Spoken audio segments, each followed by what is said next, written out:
Hi Arun, how has been the experience of watching the two new teams? That's the first question I wanted to ask you. It's been fun, hasn't it? It's been fun. There have been a few surprises along the way. A few players have stood up. It's been good to watch the captaincy of, the new captains, first time captains. So, yeah, exciting season so far. I've also been watching and like there have been too many things like happening already in the first 10 12 days. But the thing I wanted to first talk to you about and like gain your thoughts again is uh, two new teams. We've seen two new captains also. Actually, KL Rahul is not a new captain. He's already led a franchisee. But we've seen Hardik Pandya, new captain, emerge. Have you managed to see the games for Gujarat? Have you seen the kind of he's taken a lot of initiative by starting to open the bowling in some games. He's trying to bowl quick, and they've won matches. So uh, we're seeing a new captain in the Indian horizon with Hardik Pandya.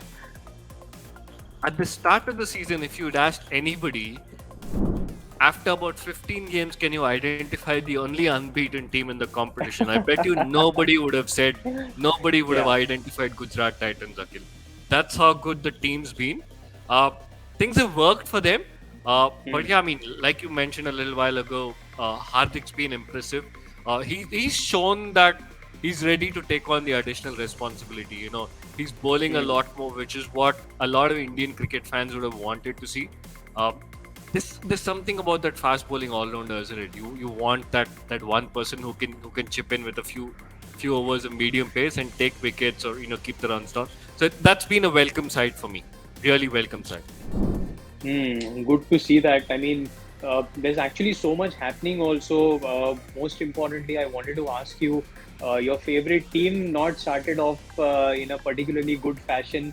Surprising to see two heavyweights in the league struggling a little bit to start off and like gain momentum.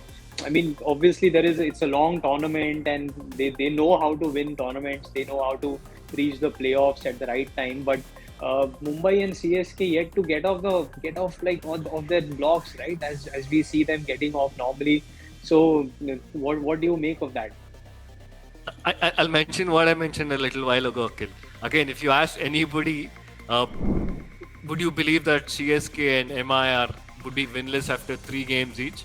Nobody would have said yes. Nobody would have answered in the affirmative. But with Mumbai, it's become a kind of a trend. That they Hmm. start slow, they lose a series of games and then catch up. But Hmm. I've just been reading a couple of comments from the Mumbai camp. Even Rohit Sharma kind of, I think he's become tired of this becoming a trend. You don't want this Hmm. kind of a statistic to become a trend. Fans don't Hmm. want teams to start losing at the start of the season and then having to play catch up. It just kills the joy of supporting a team. You want to back champion teams. You want to back successful teams. That's been the disappointing about the Mumbai's campaign so far. As far as Chennai is concerned, I think Chennai are kind of being found out. Uh, my favorite team, yes, but uh, few players haven't fired. They've stuck to the nucleus of the team, if I can call that. But Hmm. it's just not worked for them. Jadeja's first season as captain. Uh, there've been murmurs, there've been whispers in the media about how he's not calling the shots, but MS Dhoni is calling the shots. That's not pleasant at all. Then Ruturaj Gaikwad struggling for runs at the top. He was their match winner. If you go back the last couple of seasons, if he scored Yes. runs, Chennai invariably Were won. So winning. Yeah. he's not getting runs. Deepak Chahar is a big Deepak miss. So Chahar is injured. Yeah. yeah, so a few missing pieces. Hopefully it'll come together before it's too late. Only good thing is that Dhoni is finding we are seeing Dhoni time the ball pretty well. So that's the only good part, if I can say, for Chennai so far. But you're right about Mumbai. I mean, when the auctions happened, Arun, everybody was a little worried about the kind of combination that they could have. It's very difficult to replace players like Hardik Pandya and Krunal Pandya who are so effective in this format, and especially playing in home conditions in a format which is so suited to them. They're both individual match winners. So it's difficult to replace them, even though the young Tilak Verma has shown some outstanding signs. I mean, he seems fearless. He seems to have all the shots going. Surya Kumar is also back. So again, hopefully Mumbai should be back on track. Uh,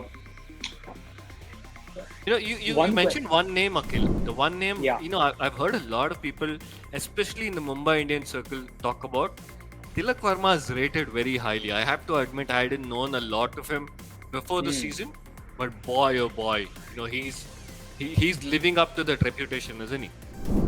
Absolutely is. I mean, he's scoring in every game, and it's not just that he wants to come and like get his own run. He's coming and he's ready to hit a reverse sweep the first or second ball he faces, and he's shown he has the timing and the power to clear the boundary rope. So it's a great addition. I'd just like to see a little more of Kyron Pollard also, Arun, though. Uh, I would like to see him bat, like get a few more overs to start batting. Maybe Ishan Kishan goes a little more aggressive so that he leaves enough chance for Pollard to come and bat through, because he's again one of your match winners and you want him to start gaining that momentum while batting, isn't it? In the absence of Hardik Pandya, who did that role in the middle order, Mumbai Yeah. need to get more out of Kyron Pollard. Cannot say it better. Hmm. Okay, so before we go ahead and we have a long lot of different things to chat about, like we do at Timeout with SportsAdda, Arun, we have a contest again, and I'm going to ask that contest question. People who listen in, people just can go to our YouTube channel, subscribe to the channel, and put in your answers in the comment section there. And as usual, you have Timeout with SportsAdda merchandise that you could win if you get your answers right. And today's question is, Arun, extremely simple, because we've been away for a while and we want this to be easy for everybody who listen in. So the question here is that there was a record that happened last week, uh, about the fastest 50 in the tournament, which was cracked by a batter. So we just want to know who was that batter who equaled the record for the fastest 50 in the Indian T20 league. That is a simple enough question, Arun. Phenomenal innings, if I may add. Sensational innings, but came from the most unexpected person. And I'll be honest in saying that this individual that we're talking about, who's the answer to your question, is not an all-rounder. If you look at the classical definition of an all-rounder, he's not an all-rounder. Who's an all-rounder? It's your Kapil Dev, it's your Richard Hadley, Gary Sobers, it's your Ian Bothams, Imran Khans, Jack Callis, right? We're Yeah. talking about Andre Russell now. We're talking about Hardik Pandya. But this person who equaled the record is more a fast bowler. I mean, I'd like to call him a fast bowler than an all-rounder. Absolutely. It's classy fast bowler also. So yeah, that's our Mm. contest question for today. Join in the contest and participate. All we'd love to hear from you and win some goodies also. Okay, so that's our question for today, Arun. I wanted to ask you something about a person who's actually moved from Delhi also. Shreyas Iyer, he's been the captain for the Delhi team. He's now moved to Kolkata. One of the costliest picks that the team made in the auction at around Mm. 12 and a half crores. Uh, what about his captaincy now? Kolkata has already played 4 games. They've won three, two on the back of some powerful hitting by their all-rounders, if I may call it. Andre Russell winning them one game, Pat Cummins winning them the other one. So Shreyas Iyer has had some. I mean, whatever I've seen of his captaincy, Arun, he's been really on the ball with his bowling changes. While it's nice to have two deadly spinners in your team with Chakravarti and Sunil Narayan, and with Umesh Yadav bowling so well, it's made his life a little simpler, right? With juggling his five bowlers, not having to use Venkatesh Iyer too much. What do you make of his captaincy so far? You cannot really question his captaincy, can you? If they're sitting top of the table, 3 wins out of 4 games. Uh, yeah, I mean, you can't really ask questions. Uh, he's always had a good head, Akhil. From whatever I've Hmm. seen of Shreyas Iyer on the cricket field, I've watched him play for Mumbai and in the Indian T20 league. He's always had a good head on his shoulder, good thinker of the game, good student of the game. He's also got an outstanding brain in the dugout. You can't Yeah. get a better coach, better head to support you than a Brendan McCullum, perhaps a Ricky Ponting, but two of the best in the business going around. Uh, so you can't really question him, or you can't pass an unfair judgment on him. What I'd say though is, his real test will come, like you mentioned, when he's got to get overs out of Venkatesh Iyer. or Mm. when he's got to handle a situation where one bowler's not available to bowl or one bowler's having a bad day on the field. How does he make up for those overs? That's the difficult bit. I watched this game. I can't remember which game, Akhil, but I watched this game where I think Andrik Nokke had to be suspended because of bowling a second beamer. I think it was, and I was watching who would they call on to complete the over, and to my surprise, it was Kuldeep Yadav who was called on to bowl the over. So it's under those kind of situations that Shreyas's captaincy will be tested. That's the day when you'll actually want to see how will he maneuver this kind of a tricky situation.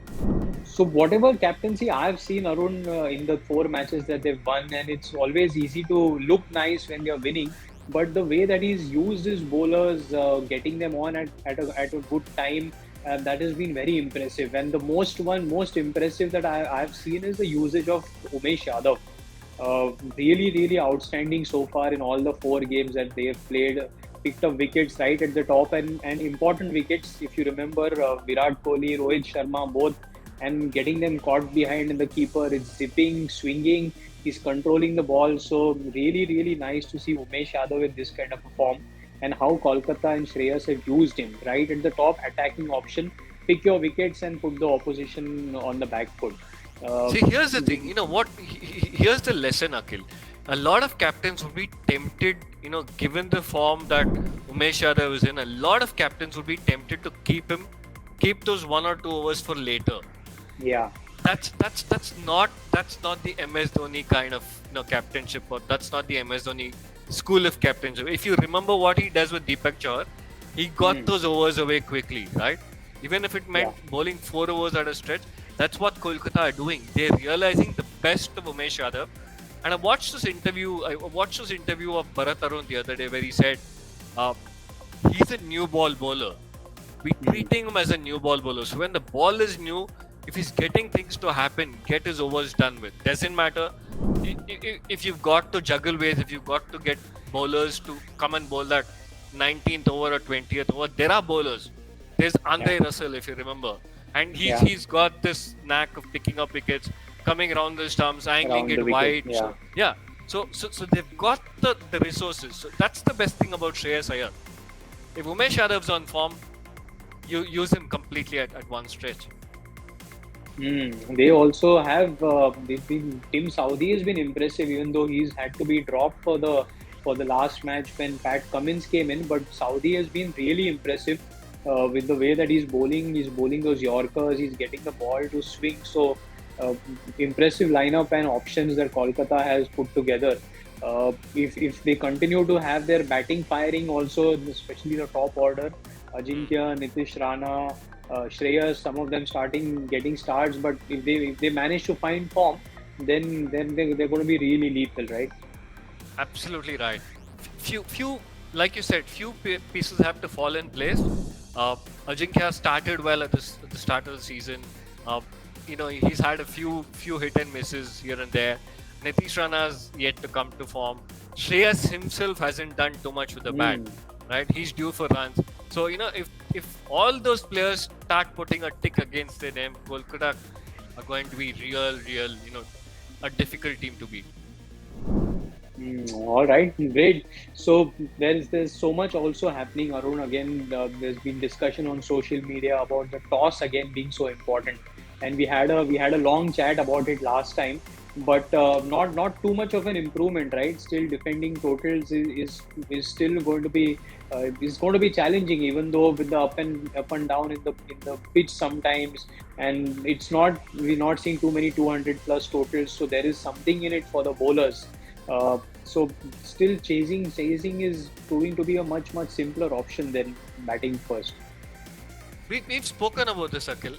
There will always be trends, but those trends will always change mid-season. If I Yeah. just cast my mind back to the first week, 7 of the first 8 games were won by the team chasing, including a chase of 200 plus, if I recall. Right, that's seven Mm. out of eight. Now look at the next 7 games. What happened was teams batting first, won 4 out of those seven. So yeah, there are trends, but those trends will always change at some point in time. It's never going to be a season where 80-90% of the games will be won by the team batting first or team chasing. That's not going to happen. There will be phases, and every once in a while you will see the phase turn over, flip over. I'll also say this: I've been very impressed with the pitches, Akhil. The bounce and Yeah. carry on some of the pitches have been outstanding. It's necessary. I mean, it's nice to see that batsmen are not able to just hit through the line all the time. The spinners are getting some help. They are doing pretty well for them. Like you can see the Rajasthan spinners both are bowling at a beautiful pace. Kuldeep Yadav is found rhythm. He's bowling at a beautiful pace. Bishnoi is bowling at a beautiful pace and getting it to go off the wicket. So it's nice to see bowlers also being in the competition. That's what we really enjoy as cricket fans. Okay, so that's the Indian T20 League as usual. Different things happening. So many things happening. We have lots to chat about. Yeah, Arun, go on. You were saying. No, there's plenty to chat, Akhil. This is meant to be a 15-minute, 20-minute episode, but this can very easily be a 2-hour episode. So yeah. Yeah, there is an entire discussion about the commercial part of the Indian T20 League, which I want to have with you. The rights are out. I mean, the tender for the new media rights are out, and the kind of numbers that we are seeing is outstanding. I mean, those are going to be really media shattering numbers, if I may call it. I've just got to go and brush up my numbers, Akhil. Good you reminded me, because those kind of numbers are beyond me. Okay, fantastic. Thank you so much for joining us. We'll be back again here at Timeout with SportsAdda. I've already announced a contest question for today, so participate and you have a chance to win some Timeout with SportsAdda merchandise as usual. And we'll be back soon. Like we mentioned, lots of topics to talk about every time during the week. Send us your thoughts. So we'd love to always hear from you and see what your comments are about the entire conversation. Thank you so much for joining in.